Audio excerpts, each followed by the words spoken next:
And I'm not lying, if it wasn't for them, I don't think we'd be on the square right now today. They were instrumental. They did their jobs very well. As part of the stipulations, though, we did agree to be out of here by 2 o'clock, so I'm going to shut up now and introduce our next speaker, Attorney General Richard Cordray.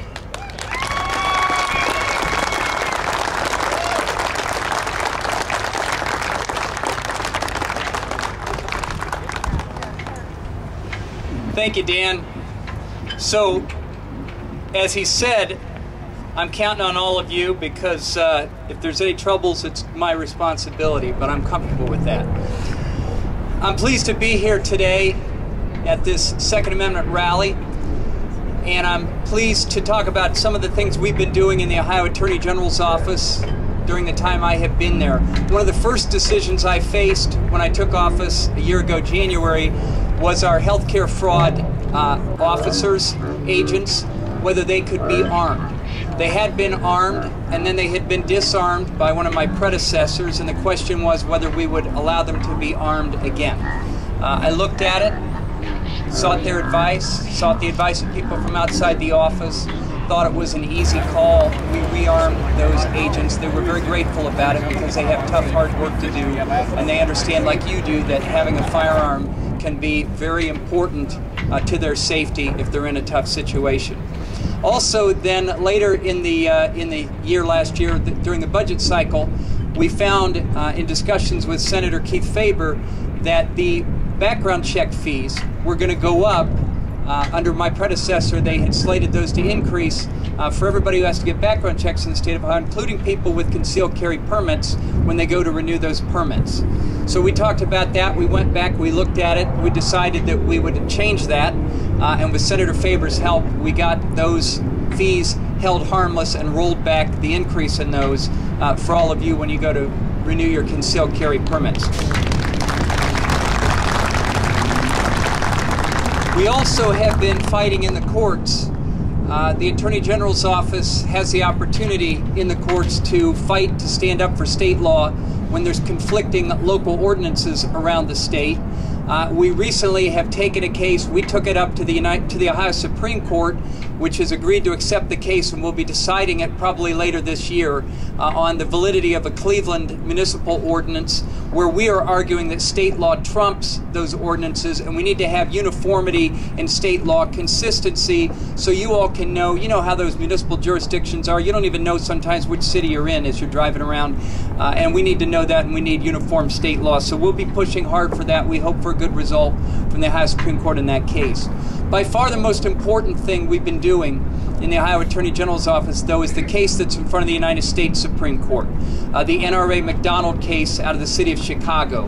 Many of you I know are familiar with the case. And by the way, I'm sorry I didn't get the memo on the dress code today. I came here from the Ohio Chief Justice Moyer's funeral, which is why I'm overdressed. But also I wanted to read you a little bit out of the brief that we filed with the United States Supreme Court in that case. And the issue is whether the Second Amendment will be extended to state and local governments, or whether it's only an amendment that applies to federal enclaves like the District of Columbia. We think it's clear that the Second Amendment needs to be put on the same grounds as every other provision in the Bill of Rights and applied against the state and local governments. And these are some of the things we said to the United States Supreme Court. First, we told them that the importance of this case is that uncertainty remains as to whether the right to keep and bear arms fully extends to the vast majority of citizens who live not in a federal enclave but in one of the several states. Unless the ruling below is reversed, millions of Americans will be deprived of their Second Amendment right to keep and bear arms as a result of actions by local governments, such as the City of Chicago ordinances challenged in that case. And by the way, of course, we all know that this right is not only guaranteed by the Second Amendment, which we celebrate today, but in Article 1 of the Ohio Constitution as well. And as has been said correctly by previous speakers, and I heartily agree, these are rights that don't depend on putting them in a constitution. These are rights that we have as human beings. They're natural rights. They extend beyond any government, whatever form that take. The Constitution merely reminds government to respect and honor these freedoms. Amen. So this is more that we said.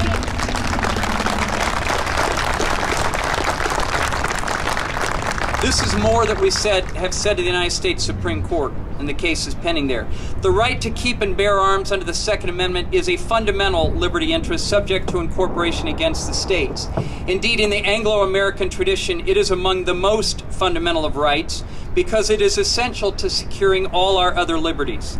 The founders well understood that without the protections afforded by the Second Amendment, all of the other rights and privileges ordinarily enjoyed by citizens would be vulnerable to governmental acts of oppression. The right protected by the Second Amendment may be considered as the true palladium of liberty because the right to self-defense is the first law of nature. And whenever the right of the people to keep and bear arms is under any color or pretext whatsoever prohibited, liberty, if not already annihilated, is on the brink of destruction. And that's quoting from one of the founders, one of the philosophers at the time this nation was founded. You know, your march on Washington is scheduled for April 19th. There may be a lot of significances to that date, but one of the significances, do you remember this passage from a poem? It was the 18th of April in 75. Hardly a man is now alive who remembers that famous day and year. That's from Paul Revere's Ride, the night that he went out from Old North Church in Boston to warn the countryside because the British were coming, wanting to destroy their arms and stores and the methods of them being able to assert their independence against the crown. We talk about that in this brief. And we talk about, after the Civil War, the importance of the Second Amendment and the freedom to keep and bear arms in battling oppressive governments in the South during Reconstruction. And what we said in this brief to the United States Supreme Court is the common thread in these transformative events in our nation's history was the fundamental importance of the right to keep and bear arms as the ultimate guarantor of all the other liberties enjoyed by Americans. The source of the threat to liberty shifted from the British Crown during the founding to oppressive local governments in the post-Civil War era, but the cure remained the same. Recognition and enforcement of an individual right to keep and bear arms as an essential component of the natural right of self-preservation and the right of resistance to the violence of oppression. As history has proven, the right to bear arms provides the foundational bulwark against the deprivation of all our other rights and liberties as Americans, including the rights that have already been incorporated against the states by the Supreme Court.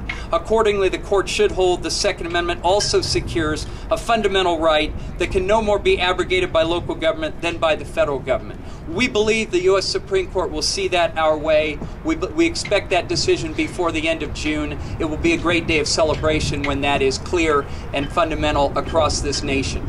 Let me just say, I asked Dan if I could do 1 minute of politics, and he said 1 minute would be okay. I'm running for re-election as Attorney General this year.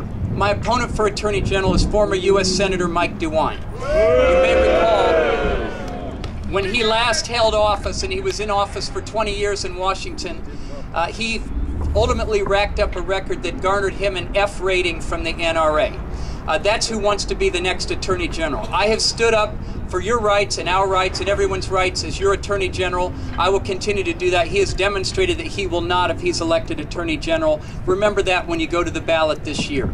I'm glad to be with you. And let me say, as Dan said, your Second Amendment rights can be asserted when you have your First Amendment rights respected, as we do today. And I'm glad that we got that worked out, and I'm glad to be with you. Thank you for the opportunity, the invitation to speak.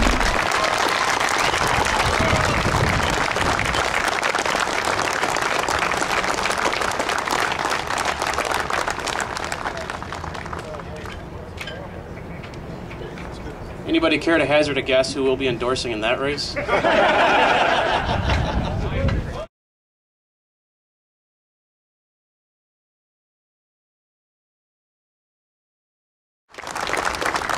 I like your Attorney General. If he's still here. Good guy.